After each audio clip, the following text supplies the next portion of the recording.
All right. Good morning, good afternoon, good evening, everyone, depending on kind of where you are in the world. Um, for those that don't know, my name is Andy. I'm the Chief Technology Officer here at Zumasys. I'm mostly just going to be kicking this call off. We appreciate everybody taking some time out um, for this webinar. I know it's always busy schedules for everybody and us too, but taking a moment to kind of share the learning experience and keep conversations moving is always important in our minds. So appreciate it. Our two presenters today really are Patrick Payne and Mike Wright. Some of you might know kind of one or both of them. I will hand this over to them in a second, but what I kind of will say is that the Docker container conversation continues to be kind of a hot and fast-paced thing over here on our side. I think more and more shops are kind of getting interested in it to see how it can help automate or assist really with development tasks or build and deployment tasks. We're digging into it here. Me personally, myself, and the other two on the call today here are kind of moving around and looking at different aspects of it. We actually have been using it for deployment tasks for some of our products now, which is great. So anyway, we know it's kind of a big deal. These guys are kind of going to go over how it might apply to you a lot more, and hopefully we all kind of can see some new ideas and learn together today. So with that, I will hand it over to Patrick Payne. Excellent, thank you, Andy. So welcome everybody. My name is obviously Patrick Payne. I'm the Chief Software Evangelist here at Zumasys, and what that basically means is I just love talking about technology and seeing what's out there and researching what's out there. My background is, about 20-25 years in the tech industry, focused in the PIC space. Most of my career was managing from when I was starting as a developer all the way up to a CTO for a large financial banking application. So I have a lot of experience with the system, a lot of experience with infrastructure, which is what this discussion will be somewhat about. Emerging technologies and how we move to new stuff, and especially around cloud and putting new UIs and how we implement all that type of stuff. And that's what this technology will really be kind of discussing is this new stuff is being developed out there that's really making the movement to the cloud and solving issues that we've all kind of ran into, even with our own PIC systems. So with that, let me kind of get into what we're talking about here is, what is this Docker thing? And, personally myself, I'd heard it being discussed. I think we've all gone through the virtualization migration. We all had our physical boxes, and remember there was a time where virtualization was out there, and it was kind of a taboo at first, and none of the vendors were really supporting it. And then almost overnight, just like most technology movements, it just became the norm. And if you weren't on it, you better get on it. And the vendors had to start supporting it. And it really kind of, once you got on it, it kind of changed your life, and it really made things for the better. And that was really for us in our data centers, moving from our old physical boxes to a virtualization environment, which allowed us to, easily upgrade our hardware without having to upgrade our systems. We were easier backups, and just made our lives much easier. So what's this Docker thing? Well, this Docker thing is kind of the next generation of this, and it's really more focused around the cloud world.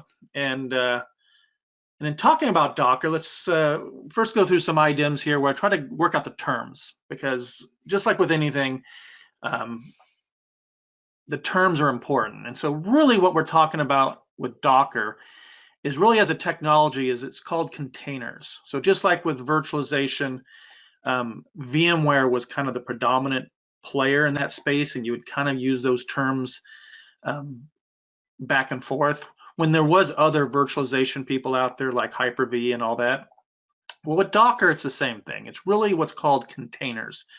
It's basically the next generation of the virtualization technology, and they have their own format on how they're formatting a machine, and that's called a container. And Docker is the most widely accepted and prominently used container type.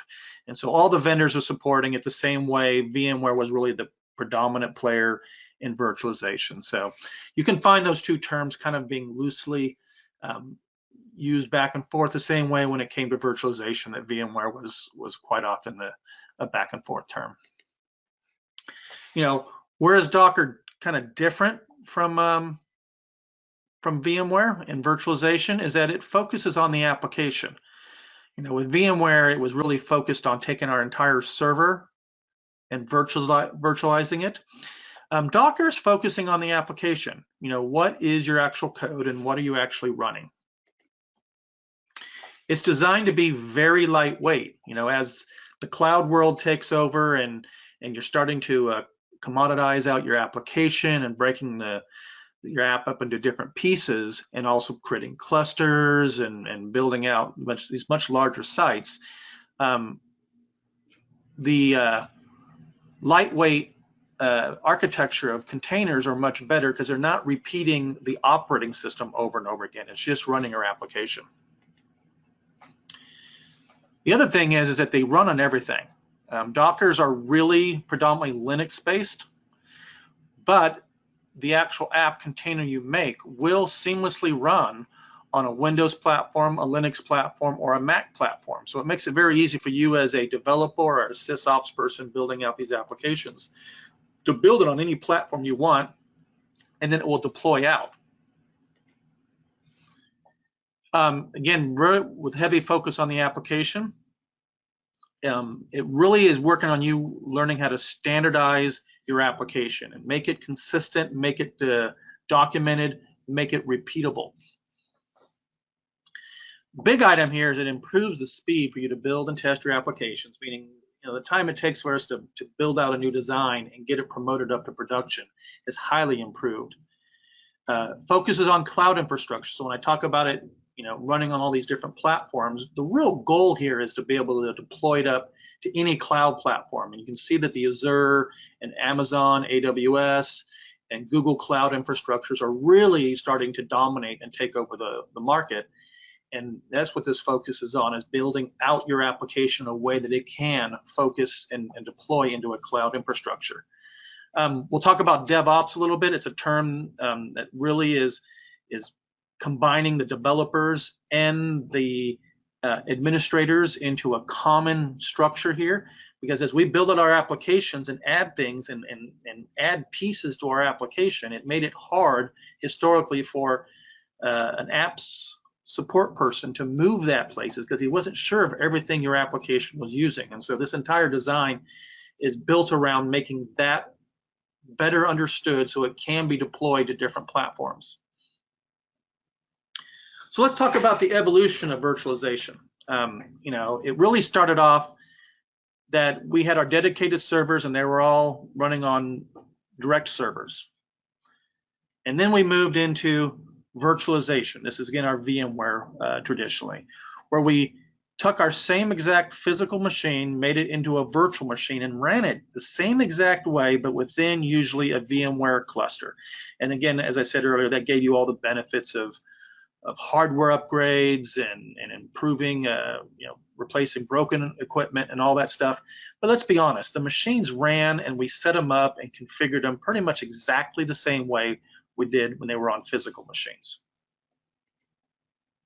So as we move into containerization, what they've done is each one of our virtual machines ends up having a whole copy of the operating system.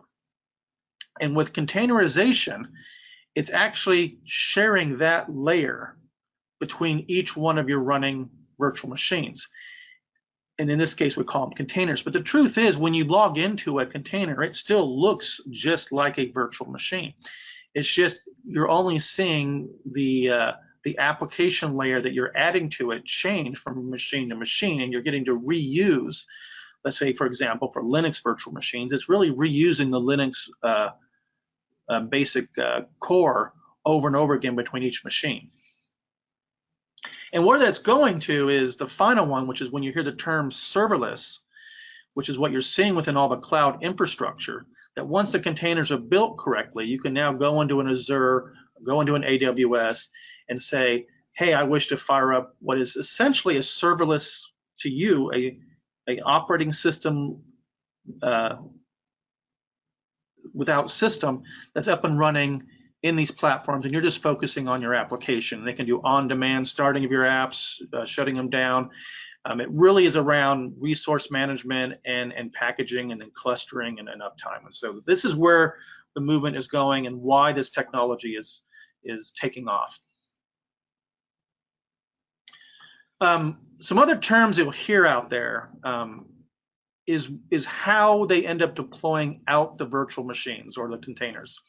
And it's called orchestration. And so when you hear terms like Kubernetes or Docker Swarm or Mesos, these are technologies on how a platform such as AWS or Azure will take your containers and deploy them.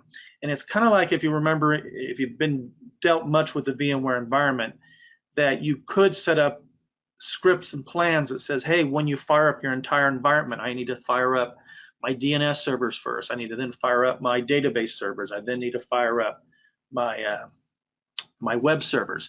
This is somewhat the same thing, meaning it is a plan on how you will fire up your world, because in these worlds you could have multiple machines or containers doing different things, and this orchestration is basically instructions on how these Dockers will be deployed.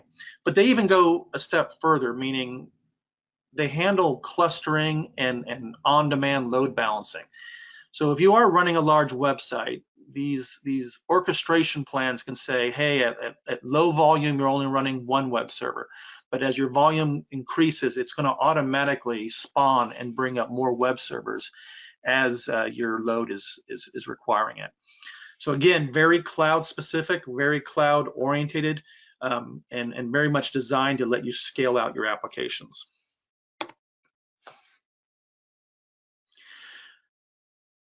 To understand, where this is going, and if it's, what I believe is pretty much the next generation of technologies, you can just look at where all the big vendors are in this. And so I've got the three big ones here, which is Amazon, Azure, and Google Cloud. And you can see that they're all actively supporting this Docker type technology. Each one's got its own type of Docker technology. Each one is supporting Kubernetes as a deployment technology, if you want to use that versus their own proprietary ones. And they're all driving towards this serverless support. So this grid shows you all the different either buzzwords you've heard or technologies you've heard out there. This is all around this Docker or container technology. And you can see that all three of them are driving very heavily into this space. So let's talk about adoption and where it's being used. We here at Zumasys jumped into it in the last year because on the development side, it just so helps improve your development cycle on your machines. You're able to easily on any of your machines, be it a Mac, be it a Windows machine, bring down these Docker images and deploy multiple Docker images on your Windows laptop and test out new technologies, build up the pieces you need, check out the latest SQL Server, check out the latest PowerShell, bring down an already running version of MySQL. This is where it's really got most of its adoption. You can see here on this chart that it's 90% of companies today are using Dockers in their app development. And you can see that it's, helps with agility, helps with testing out new technologies, helps with all those items. But production-wise, you can already see it's already grown to 58% in the last year of people using Docker in their production environment. And so again, this technology is moving, and it's moving very aggressively forward. So let me talk about the other big, Microsoft themselves. They've made a big switch in the last 4 to 5 years getting heavily into the open source and Linux-based stuff. So let's look at their roadmap. This is their partnership with Docker. And look at the concept here. It's the idea that you can build, ship, run any app anywhere. And so therefore, no matter how you develop the app, what technology stack you're building it on, it can be deployed down into Docker images and then ran on any platform, be it a Linux or Windows platform, and then deployed to any location, be it your physical boxes, virtual boxes like we're doing today, or the cloud. So you can see here the overall vision and direction that stuff's going on. And then let's look at what Microsoft themselves have been doing. Within Windows 10, they now offer an actual Linux subsystem. And it's important as we're talking about Docker that it is predominantly a Linux-based operating systems that you're running in these Dockers. But what they're doing is they're making it to where you can now run this Linux stuff almost seamlessly right from your Windows laptop. The same way that the Macs on the Apple side were able to run Linux stuff pretty seamlessly because those systems were FreeBSD under the hood. Microsoft has now brought the same thing to Windows 10. So now it's got an actual Linux system. You can load Ubuntu right into your Linux system, into your Windows system, and it runs seamlessly. They're extending all their tools out to work with these new technologies. So all their VS Code is highly tied into Docker, where you can do remote access right into the system, stuff that Mike will show you here in a little bit. And then Microsoft has rolled out almost their entire technology stack into Linux and deployed into Docker. So today you can go into the Docker Hub store and pull down running images that already have SQL Server running, already have .NET running, already have PowerShell running, all within Docker. So you can see that Microsoft themselves are heavily committed to this technology, and they're seeing this as a way to allow Windows to be a full partner and able to be a good platform to run your larger Linux-based applications seamlessly versus how it was in Hyper-V, where it was more of a like VMware in a separate environment. And again, Mike will show you some of this stuff as he steps through his. So to finish this out, big question is why? Why would you really want, to look into this stuff? And I like to point out is that the same way that virtualization from one day to the next kind of took over the market, that is definitely the direction this Docker stuff is going. So now is the time to get in and take a look at it. Two is that we're all in a place where we're looking to modernize and improve our PIC platforms. And PIC can run just fine within this platform. And in fact, it helps resolve a lot of our legacy issues we've had with the PIC platform. So as you're bringing in new technology and you want to go and try out things like Vue and any new technologies to start adding a new UI to your platform, today it's not like, hey, I'm going to go add all this stuff to my box, frustrate my sysops person because they're not sure what we're doing, and it's hard to deploy and move and upgrade the applications later. With this new technology, you can today bring down Docker images and test out this tech. The Docker is assisting you with helping you document and create a deployment plan for the stuff you're playing with, and then it can turn around and talk right to your PIC platforms, which will also be deployed inside Dockers themselves. So that is the real excitement, and it's what I recommend is that it's time to go look at it. It's something that's easy to download, easy to look at, and easy to start playing with the new technologies without screwing up or adding bloat to your current laptop. It's a very simple way to work and see this new technology and play with it. So with that, I'd like to introduce you to Mike Wright, who's going to run you through some actual real examples and demos of this new technology. So thank you, and take it over, Mike. Thanks, Patrick. That was really great. Nice information on Docker and what's happening with Docker elsewhere in the world. And as you'll see here in a few moments, what we can now say is happening on our side of the fence too. I think that's what we really want to illustrate here today is what Patrick was saying at the end there, that it's it's really not that hard to get up and running with Docker and to begin using it. In the examples here, you'll see me using it with JBase, but we're using it on top of Linux. So, that really opens up quite a few options for you. And we'll be using some other technologies with it too. So it's really neat. A little bit about me. I've been with Zumasys for close to a year now, between my start as a contractor and the last 6 months as a full-time hire. Prior to that, I was kind of similar trajectory as Patrick, long-time employee of a financial services company, spanning development roles up through management roles. So I got to play a lot with technology and look at a lot of the business use cases for that particular company and their clients along the way. And now we're just pushing it even further on the Zumasys side. So let's take a step forward here. So our objectives here in this little demo, we're going to create a Docker container manually, and we're going to use CentOS as the base and install JBase on top of that. And we'll write a quick Hello World application. We'll use Visual Studio Code to work remotely on the container. And then we will take a more advanced example of creating a Docker container, not manually, but rather via a script. And in the Docker world, they call these scripts Docker files. It's really, as Patrick would describe, a recipe for how to construct the image. And in the Docker world, images are what you use to create containers. Then we will take that container that we end up spawning, and we'll connect to it with Visual Studio Code again and add in a few extensions, and then git clone an existing project that has some REST APIs for JBase, or MV Connect really, and a Vue.js front end. And we'll run that project from within the container and see that from the host system.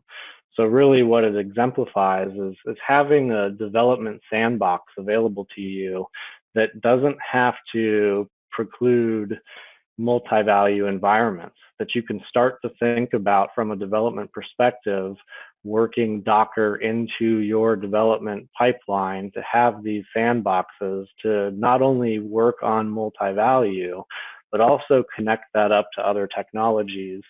Like you see here, between Visual Studio Code as an editor and Git as a source control system, and Vue.js with a REST API as a means for driving a back-end connectivity and front-end interactivity of an application. So this is the point. These next couple of slides run through the steps that we're going to follow, but PowerPoint is kind of boring. So we're going to jump over here to Visual Studio Code. So right now I am sitting at my terminal window in Visual Studio Code. If you don't have code installed, these steps are reproducible within PowerShell, because really all I have code doing is emulating PowerShell here for me. And we'll just run through a few things. The first command that we're going to take a peek at, Docker image list, is we're just going to look at the different images that I have installed on the system at the moment. The nice thing is, if you have images, they cache this information, so you don't have to refetch it. But if you don't have the image, like let's say I did not have CentOS set up quite yet, I would run a Docker pull CentOS, and it will go out to the Docker Hub and grab the latest version of that. Now, in this case, I have the latest, so we spared the download time on that. To go ahead and then run an image using, or a container using that image, we'll use this Docker run command. Oh.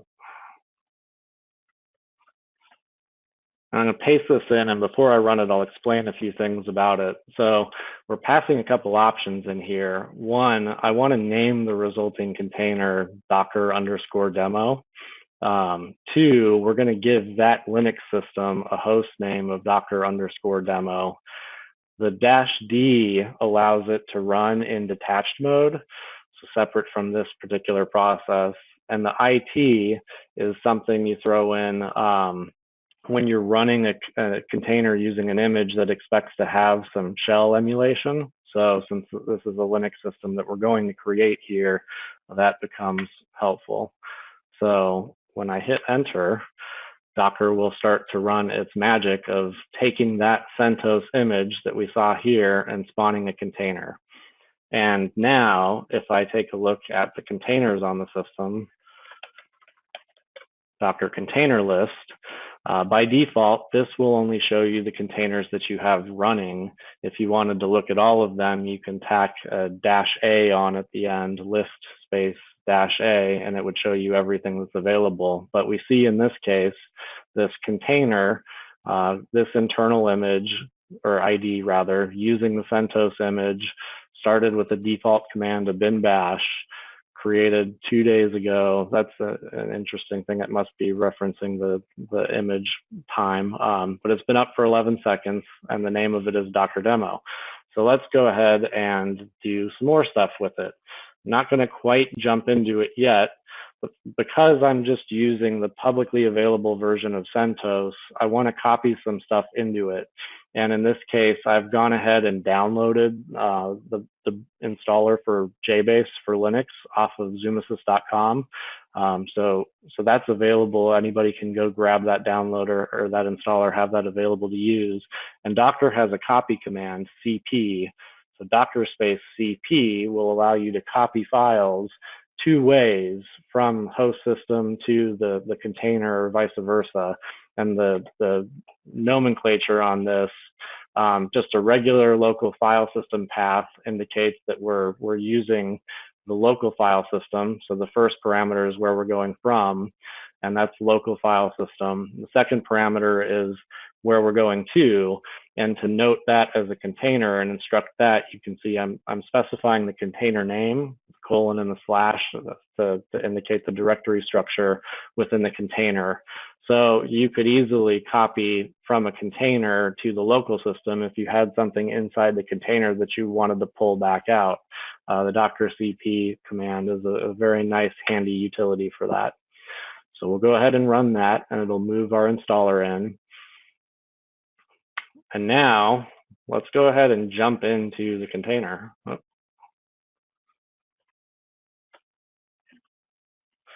And we do that, there's a couple ways. You can use Docker attach, which will attach to that physical process. But the catch with that is when you exit out, then it's going to stop that process too.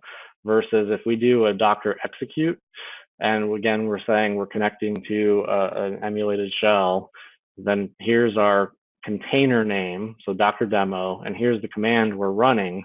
This will allow me to then turn around and exit from it without actually stopping the container if we wanted to keep that thing running persistently in the background.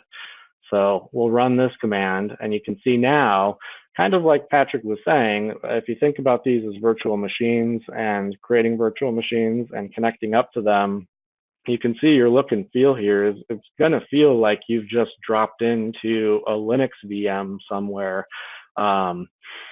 maybe via SSH, you know, however you were connecting up to that. We get the same kind of experience here. And so from this point, we're now inside that container. We can start working within that environment. And so the first thing I'm going to do, one of the requirements we've got on a JBase install is that you've got which set up. So I'm going to go ahead and yum that down.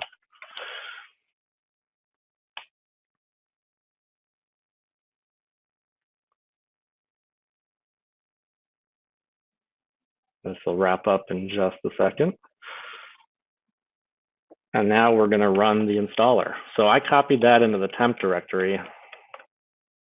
So we're just going to go fire that guy off. Basically, what we're going to do here, when you think about it, big picture, is in about 10 minutes time here, we're going to go from not having anything set up, a Docker container with an image or anything like that, to having an image spawned into a container that has JBase installed and available on it. So I've seen similar articles talking about doing the same thing with like MongoDB, for instance. We're really applying the same thought process over here. That's what we want to show, is that it's pretty easy to get going with it. Catch, obviously, you do need a license, an evaluation license. So we'll be dropping that one in here.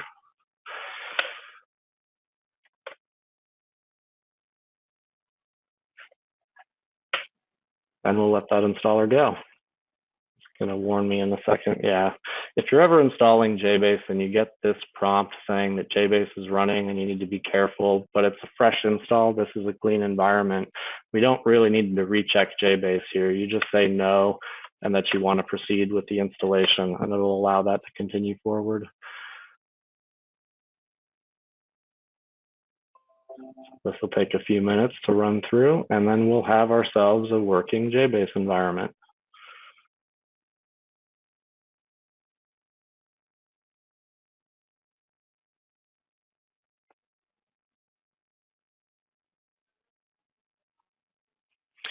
The nice thing that we're doing on the back end here is working to create some publicly available images that have JBase installed with an evaluation license ready to go, that is automatically updated and ready to roll for test purposes, development purposes, things like that. So that very first step of saying Docker pull CentOS, you could do something like a Docker pull JBase and get a copy to work with, and not have to do some of these intermediate steps of doing the install. But here we push through the install. It takes a couple minutes. It's really not too bad, especially when you're rolling with defaults.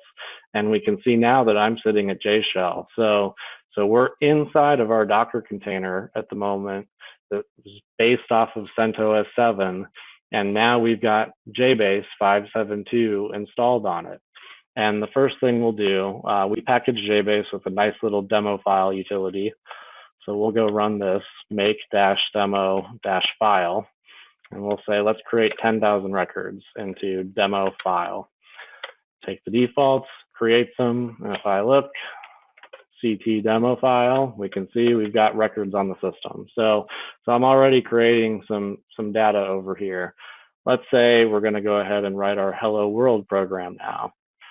We'll do our create file BP, we'll ged BP hello, and we'll say print, and I think even, yeah, we'll take this, print hello Docker world.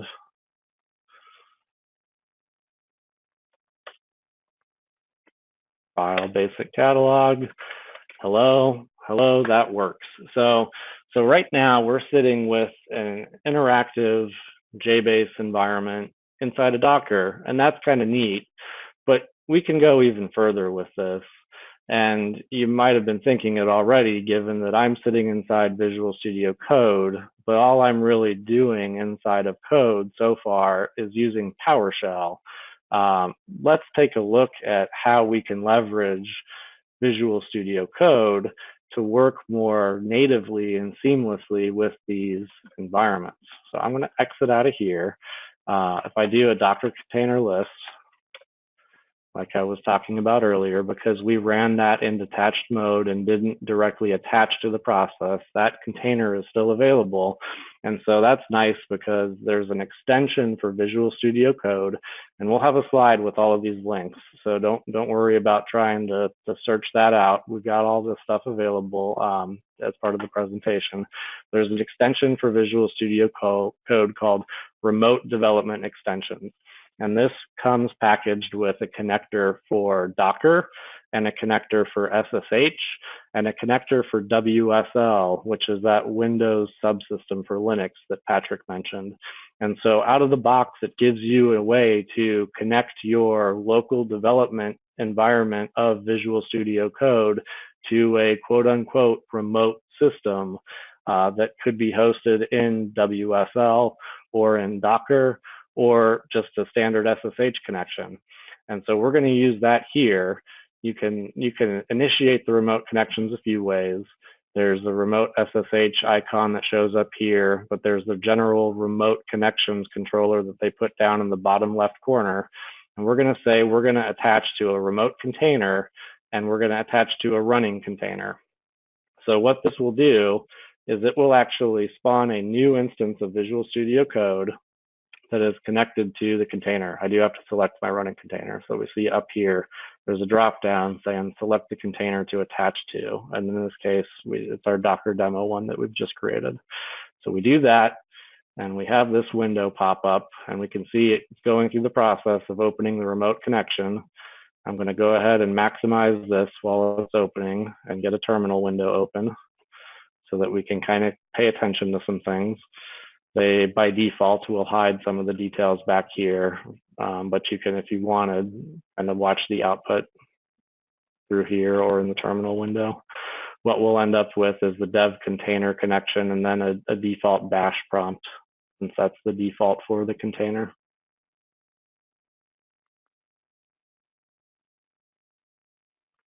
And what's actually happening right now is Visual Studio Code is taking the server-side code and connectivity bits that are part of the extension, and it's pushing that inside of the container and performing that installation to set up that two-way communication environment.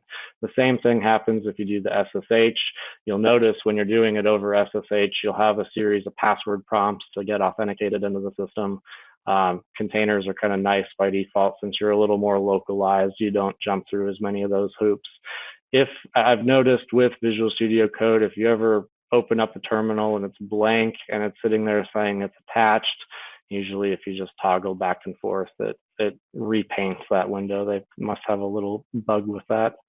But we're actually inside the container now. And so this prompt doesn't look too different, but I'll start to notice if I do some of the other file system integrations from within Visual Studio Code, this is going to look a little bit different. And in this case, indeed, I'm now navigating through that quote unquote local Linux environment inside the container. So I'm going to tell Visual Studio Code to open up the /opt folder, since that's where we installed JBase. I might go one step further. We'll go all the way into the JBase admin account. There's one, I would say, minor annoying thing with code and using the remote connections. And then that's when you go to, if you don't immediately establish the remote connection as opening a file location or a folder location, you just attach to the container. Then when you do specify that you want to open a specific thing, it will relaunch and reconnect. So you go through some of those same steps again. We'll shortcut that on the second demo here. But for now, we'll give this a minute to get connected. And then what I want to show you is, that we can see now, we've got a file system explorer here as part of the default Visual Studio Code Explorer. There's a little bit of a trade-off here at the moment because I created these files as PIC files rather than folders in the operating system. So let's get rid of them and recreate them.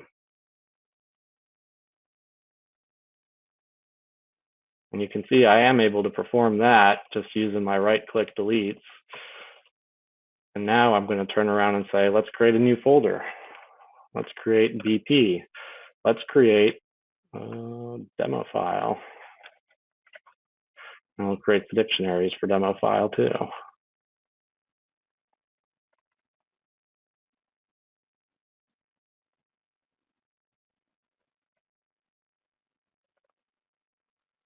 If I come back over here, and we'll drop back into JBase.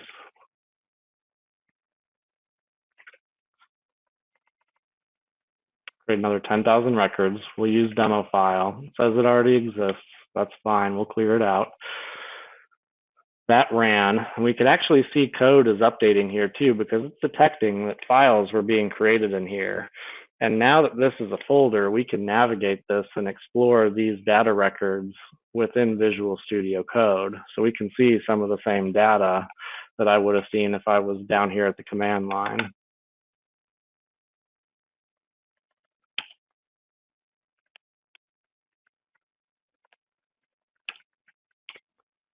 Like so. And let's create our hello world again.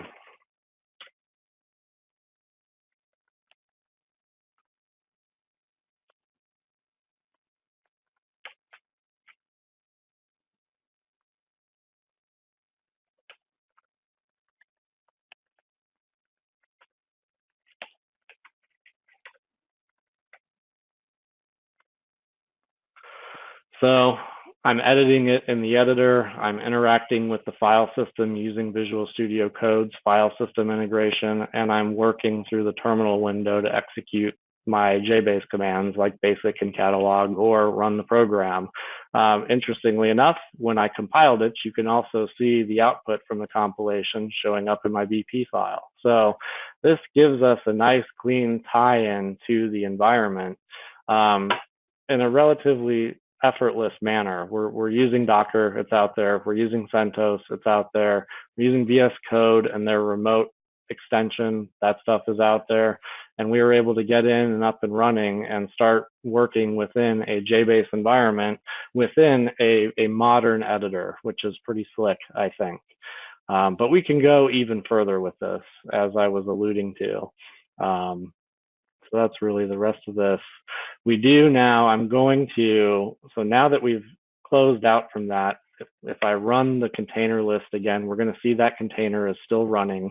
A good point on containers and persistence is I obviously created some data inside of this container. I am free to say Docker stop, Docker demo, that's the name of it. And this will stop that container. And I can turn around and say Docker start Docker demo and start it back up and reconnect to it. Doing those things, the data will stay persistent. It is still available to me. But if you were to remove the container altogether and create a new container using the image, that is the point where you would need to consider data persistence. But I think that should logically follow for people, because that's kind of like saying I created a VM and then I completely destroyed that VM, and then I created a new VM using the same source materials. I wouldn't expect anything that was created locally to the VM to persist through that process. It's really the same thing that happens with Docker. So I don't think it's that big of a logical departure, but it is something you want to keep in mind. What I'm going to do here, though, I am going to get rid of this container entirely. Docker RM, Docker demo, that will reach in and clear that out. And now if I do Docker container list, it's not there, it's not running. I wouldn't have shown because I did the stop, I suppose. If I did the list A, it's not going to show it. But yeah, that cleans that up. So now let's go ahead and go through building out a Docker container, a Docker image rather, using a script, and give you a sense for what that looks like. Because this will work really well when you're in like local proof of concept development, kind of a hacking sort of approach. But you might find you get to a point where now you're starting to create images and perform some of the same fundamental steps on those images, like copying in the JBase installer, or like doing, yumming down several packages or things like that. And you don't really want to have to execute those steps by hand every time. You'd like to automate that process. They provide a way for doing that automation.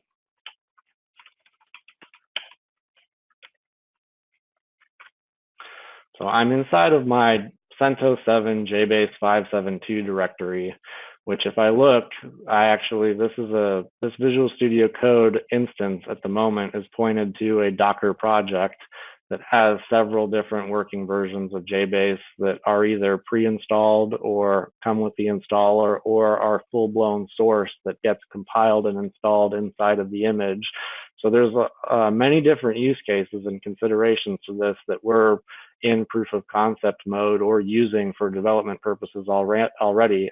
Andy alluded to some of those as far as the CI/CD pipelines of things. But here, we're going to focus on the Docker file for using JBase 572 and CentOS 7. So if I open that up, and we'll pull the terminal down for a second and give some more space to look at this. Here we can see there's some nice syntax highlighting and stuff like that. That is coming to us by way of the Docker extension for Visual Studio Code. So that is another nice extension. Really what's happening though is we're saying we're going to use the CentOS package as our base, that CentOS image as our base image. I'm tacking on some labels to track some different things about it. We have a series of run commands that will go through the process of updating the package repo and doing some installs and getting things cleaned up. And then what we're doing is with Docker files and running the Docker build, they exist, their scope is limited to the directory they live in and below. So here I'm just saying I want to copy everything into /temp in the resulting image. So that's what this Docker file is doing. It's fairly simple and straightforward. There's a whole slew of other things that you can do with them to configure things out further. But here our use case is not too extensive beyond what we were doing in the manual process. So let's go ahead and let it build. Here's where we introduce the Docker build command.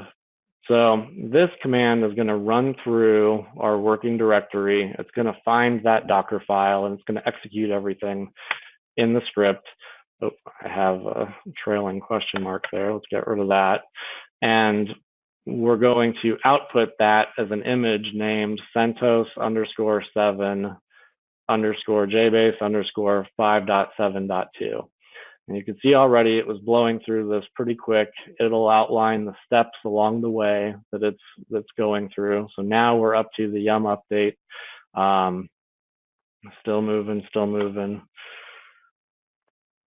This guy really encompasses, like I mentioned, the Docker pull from the first example. Doesn't quite do the Docker run. Rather, before we go ahead and run the environment, we're doing some other things to prepare the environment. So if we think about it, that Docker copy that I did after the fact, that's encapsulated here in the script. The yum to install which, that's in here, along with some other packages to make them available, including Git, so that we can Git clone a project once we're in. Yeah, so we'll just give this a second to go through the process. I'll mention one of the successes that we've had along the way so far is with respect to JBase development. That was a big motivator to start getting involved in Docker, because to get going with JBase development, you had a few options available to you that looked like really going through a lot of configuration to a local development instance with Visual Studio proper to have the right C and C++ compilers in place and things of that nature. So there was a big runway for setup that was required on that side, or setting up some VMs or traditional servers that had the environment that we wanted. And so with Docker, we were able to prove out and begin creating Docker containers that had everything they needed to be able to build JBase from source. And on top of that, because of the remote development extensions, it allows for that remote connectivity and remote debugging of JBase using Visual Studio Code, with Docker driving all of that. So that was a real nice win for us internally on looking at some development processes and going, hey, here's how we can take advantage of these tools to make them more efficient. It's kind of a great example of sometimes you'll find that we'll be doing things like we're doing here, where we want to set up a multi-value system and then do some multi-value development on top of that, and maybe layer in some other technologies with that. Other times, you can use these Docker containers to do development in other technologies that maybe you don't want to touch multi-value in that instance. Maybe you want to keep the multi-value thing in its own container and put the .NET thing in its own other container. And so you can go through that process rather effortlessly and in a fairly organized fashion without having to clutter your host development system with all these different frameworks and all these different things that will just clutter up your installed programs list over time. So that's that. The build ran. We have this image available now. If I do Docker image list, once again, we're going to see JBase or CentOS 7, JBase 572 right up top. You can see I have a 573 that I'd also been working with, but we don't have that download up available on the site yet, so we won't show that one.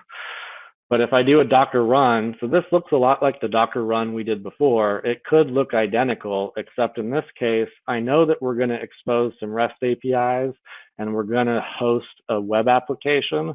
And so I'm going to forward some ports from the Docker container back to my host system. That's what the -p is doing, to say that port 5500 inside the container is going to be 25,500 outside of the container. That is the default port that this live server extension for Visual Studio Code uses, port 5500.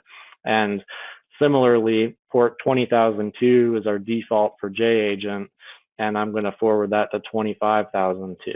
So we'll go ahead and run this container now based off of the image, same sort of a thing. And here, next thing we'll do is just drop right into it with our execute statement. So I'm here. I already did that copy of the JBase installer. So let's just go ahead and fire off. Ooh, that did not work.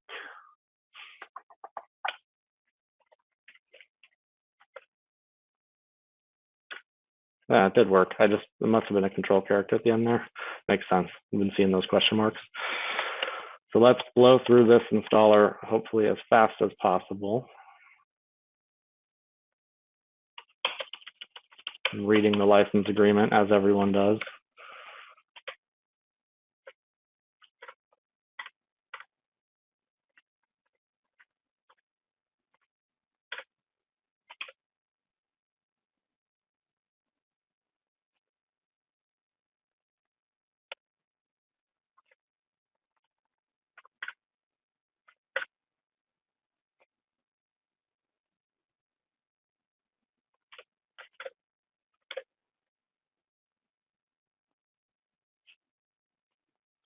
This should have an easier time now because I yummed down those packages as part of the Docker build. So JBase, when it's installing, will look for certain things, and if you don't have them, it will use the package manager to install them.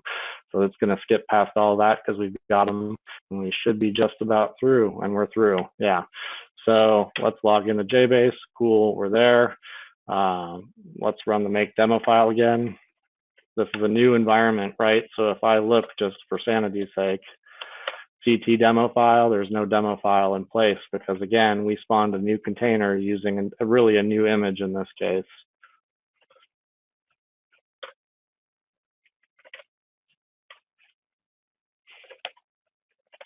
So that's there. We'll exit out of J shell.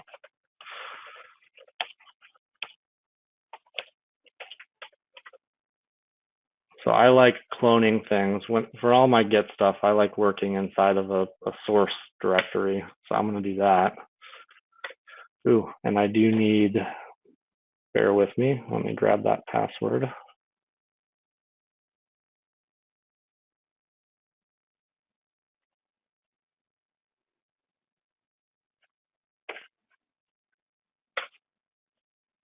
Cool.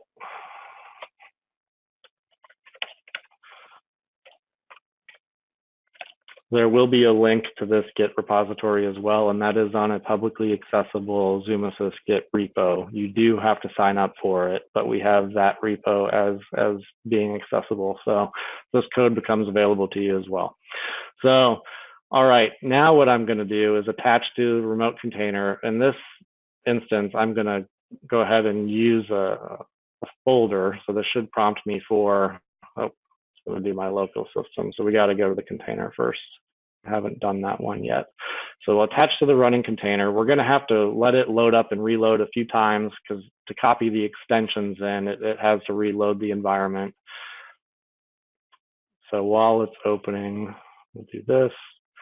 We're going to be bumping up against a time window. So if I start shooting past things, it's just to try to illustrate the last couple of points. If you have to take off, thank you for your time so far. This will all be available online after the fact. If you can stick around, stick with me here, and we'll see if we can get to the final pieces of the app running in the browser and illustrating JAgent running in the background and all of that.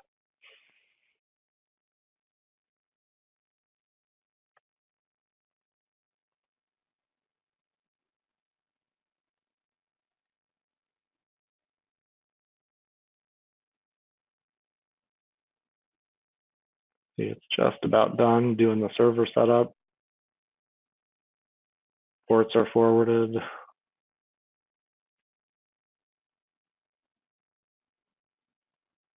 There's my git bash. Okay, so extensions.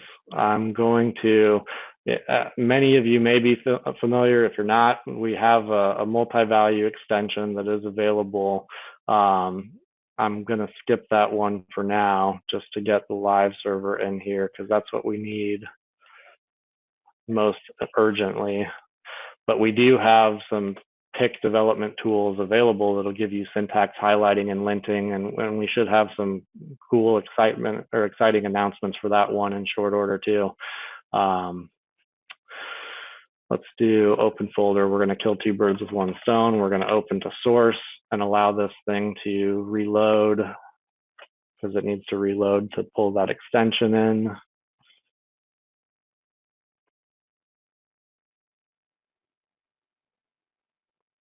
While that's going, just to finish that thought, the MV extension stuff shipped with the on groups MV basic syntax highlighting and language definition in place, but we've got JBase almost ready to ship thanks to some contributions from some people from the JBase team.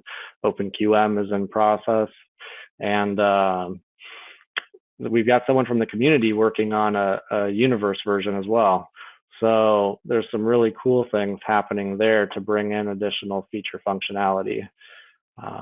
We need to, now that we're in, we're going to do a couple different bash prompts. This one, JBase admin, I'm going to run JBase agent. We'll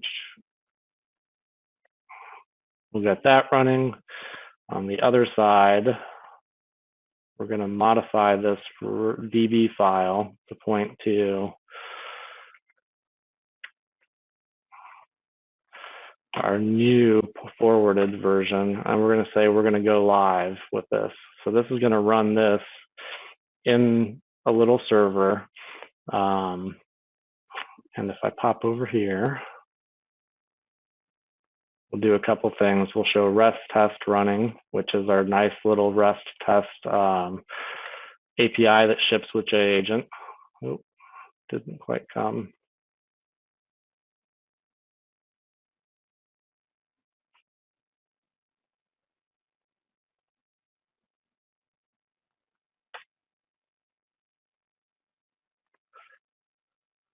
Here's the Vue application running, hosted from here. There's a login prompt. I'm not going to get to it, but it's tied to Hello World, which is set up as part of this repo. So what's missing here is the creation of, we need to create file pointers to point to the pick programs that are part of the Git repo, basic and compile those guys, create a little hello file for it to log things to, and wire up the WDB resources, which is a part of the JAgent and MV Connect API work. But you can see really what is almost to completion here is running JBase inside of a container, hosting JAgent, forwarding those ports out. You can see there's some activity here on that request attempt. I also have a Visual Studio Code extension live server that's running to push that web server application out to the browser here on my host app so that I'm able to interact with the application. And this is just a simple little login page, but this Vue intro example also gets into things like showing runtime errors and a little management for that, and a little console for REST test, and a console for what gets logged into the Hello World application. So let's skip through some of these slides real quick.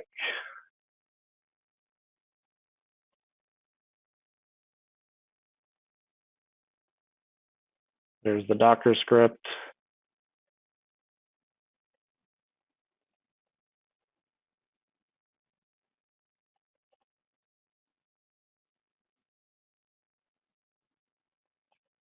All right, so all of the links for things that we talked about in here, Docker VS Code, the Docker extension, the remote development extension, JBase, the MV basic extension for Visual Studio Code.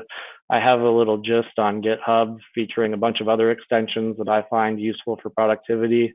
Microsoft has a very great series of examples of remote container projects that contain both the Docker file to create the environment and the Visual Studio Code extensions, like maybe the Java extension and the Java application to go along with that, so that it becomes more of a one-click deployment process on launching a development environment with a container and the appropriate extensions and stuff wired in. And that is also something we'll be driving towards here, to kind of fast track development, to be able to say, hey, here's the Docker file instructions, it takes care of the JBase installation, and it also launches this thing with the right extensions ready to go, so that you don't have to go through some of the reload process. And then lastly, the view code, the REST and view code. So next steps here, please subscribe to the YouTube channel. This video will be posted there after the presentation is wrapped. We will send that stuff out. Like I mentioned earlier, and Patrick talked about, and Andy talked about, we're working on a registry of Docker images and a repository of the Dockerfile scripts to go along with that, to make things publicly accessible and easily accessible to anybody that wants to work in this world without having to go through some of the steps that we showed today. Turns it into more of a one-click deployment. And if you want to talk about this, we want to hear about your experiences. We'd love to hear your feedback here, get a sense for how you're using this or how you would like to be using it. You can reach out to Patrick, you can reach out to myself. Really, you can reach out to anybody from the Zumasys team if you want to have that conversation. We love talking about this stuff. We love playing with this stuff. We're actively using this stuff internally and externally now. So we really hope that you get excited by what you saw here today, and it's got some ideas flowing, and that you're thinking, all right, I can go ahead and start carving out some time, maybe half a day on Friday, Friday afternoon, things winding down for the weekend, perfect time to start playing with some new stuff maybe. I think that's all it takes, is just an idea and a couple hours at first, and I think you'll find very quickly that it's quite enjoyable, and that you start to feel more powerful as a result of playing with all of it. So with that, thank you.